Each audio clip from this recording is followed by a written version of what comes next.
Hyderabad kidney racket కేసులో పోలీసులు దర్యాప్తు ముమ్మరం చేశారు. ఇద్దరిని అరెస్ట్ చేశారు పోలీసులు.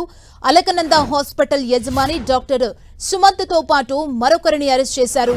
అలకనంద హాస్పిటల్లో 6 నెలలుగా కిడ్నీ ట్రాన్స్ప్లాంటేషన్ ఆపరేషన్స్ జరుగుతున్నాయి. కిడ్నీ ట్రాన్స్ప్లాంటేషన్ కోసం ముఠాని ఏర్పాటు చేసుకున్నాడు సుమంత్. బెంగళూరుకు చెందిన డాక్టర్ నేతృత్వంలో ముఠా ఏర్పాటు చేసుకుని ఒక్కో కిడ్నీ మార్పిడికి 55 లక్షలు వసూలు చేశారు. ఇతర రాష్ట్రాల కిడ్నీ పేషెంట్లకు అలకనంద హాస్పిటల్లో ట్రాన్స్ప్లాంటేషన్ చేసినట్లు పోలీసులు గుర్తించారు. బ్రోకర్స్ ద్వారా డోనర్స్ ని ట్రాప్ చేసి హైదరాబాద్ తీసుకొస్తున్న ముఠా ఒక్కో డోనర్ కు 4 నుంచి 5 లక్షల రూపాయలిచ్చి కిడ్నీలు కొట్టేసింది ముఠా. కిడ్నీ మార్పిడిల గురించి హాస్పిటల్ సిబ్బందికి తెలియకుండా జాగ్రత్తలు తీసుకున్నారు. ఉజ్బెకిస్తాన్లో ఎంబీబీఎస్ చదివాడు డాక్టర్ సుమంత్. ప్రధాన నిందితుడి కోసం పోలీసులు గాలిస్తున్నారు.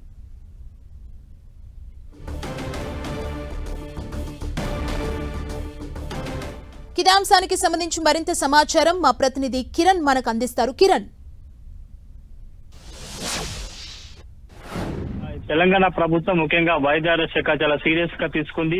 ఈ కేసుకు సంబంధించి కూడా నిజాలను నిగ్గు తేల్చేందుకు, నిందితులను పట్టుకునేందుకు ఈ కేసును సిఐడికి అప్పగిస్తూ నిర్ణయం తీసుకుంది. ఉదయం ఇటు వైద్య శాఖ అధికారులతో అత్యవసర సమావేశమైన దామోదర్ నాథుని సంబంధించి కూడా కేసును సిఐడికి బదిలీ చేయాలంటూ కూడా ఆదేశాలు జారీ చేశారు. ఇప్పటికీ ఈ కేసుకు సంబంధించి కూడా 8 మంది మధ్యవర్తుల పాత్ర ఉన్నట్టుగా పోలీసులు అనుమానం వ్యక్తం చేస్తున్నారు. అందులో ఇద్దరిని అదుపులోకి తీసుకోవడం అయితే జరిగింది. ఇక సుమంత్ కు సంబంధించి కూడా గత కొద్ది రోజులు సుమారుగా 6 నెలలుగా ఈ దందాను కొనసాగిస్తుంది. ఒక సాధారణ ఆసుపత్రికి సంబంధించి అనుమతి తీసుకొని ఎవరికి తెలియకుండా గుడ్డు చప్పుడు కాకుండా కూడా కిడ్నీ మార్పిడి సంబంధించిన దందా చేసినట్టుగా తెలుస్తుంది. ఇతడే మధ్యవర్తులు ఏర్పాటు చేసుకొని కూడా అమాయకులని తీసుకువచ్చి వారికి నయానో భయానో అంటకట్టి వారి వద్ద నుంచి కూడా కిడ్నీ తీసుకొని అధిక మొత్తంలో కూడా కిడ్నీ కాల్సిన వారికి దాన్ని డొనేట్ చేసినట్టుగా ప్రస్తుతానికైతే ఇటు పోలీసులతో పాటు ప్రభుత్వం ఏర్పాటు చేసిన నిజాల కమిటీలో కూడా వెలుగు చూసిన నేపథ్యంలో కేవలం అలంద హాస్పిటల్ కి సంబంధించిన వ్యవహారం కాకుండా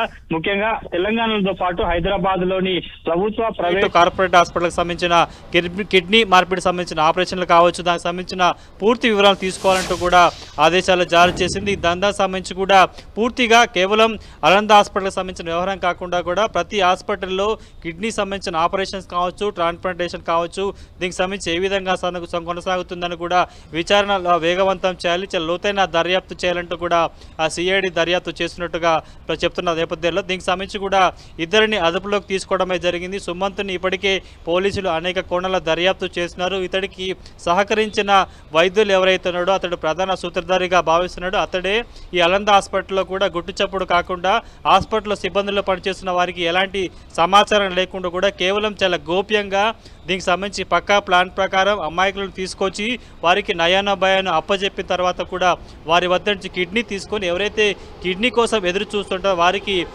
పెద్ద మొత్తంలో కూడా కిడ్నీని అమ్మేసి కూడా సొమ్ము చేసుకున్నట్టుగా ప్రస్తుతానికైతే తెలిసింది. కాబట్టి ఈ దందాకు సంబంధించి కేవలం ప్రభుత్వ హాస్పిటల్తో పాటు హైదరాబాద్ నగరంలో కొన్ని వందల సంబంధించిన హాస్పిటల్ ఉన్నాయి. కాబట్టి ముఖ్యంగా కిడ్నీ సంబంధించిన హాస్పిటల్స్ ఉన్నాయి. కాబట్టి వాటిలో ఏ విధంగా ట్రాన్స్ప్లాంటేషన్ కొనసాగుతుంది, ఏవైనా చేతులు మారుతున్నాయన్న కోణంలో కూడా దర్యాప్తు చేయాలి. ఇప్పుడు కేసులు కాదు, గత ప్రభుత్వంలో చోటు చేసుకున్న పరిణామాలు కావచ్చు. ఎందుకంటే గతంలో వివిధ దేశాల నుంచి కూడా ఇక్కడికి వచ్చి శ్రీలంక వంటి దేశాల నుంచి కూడా వచ్చి ఏపీలోని కొన్ని మారుమూల ప్రాంతాలు తీసుకొచ్చి కూడా ఇక్కడ కిడ్నీ దందాలకు పాల్పడ్డారు. కాబట్టి అలాంటి కేసులకు సంబంధించి కూడా మరొకసారి విచారణ చేయాలంటూ కూడా అందులో భాగంగా ఈ కేసుని ఉదాహరణగా తీసుకొని ఇలాంటి ఉదంతాలకు సంబంధించి కూడా విచారణ చేసేందుకు సిఐడికి కేసును అప్పగించినట్టుగా ప్రశ్న తెలుస్తుంది. Thank you Kiran.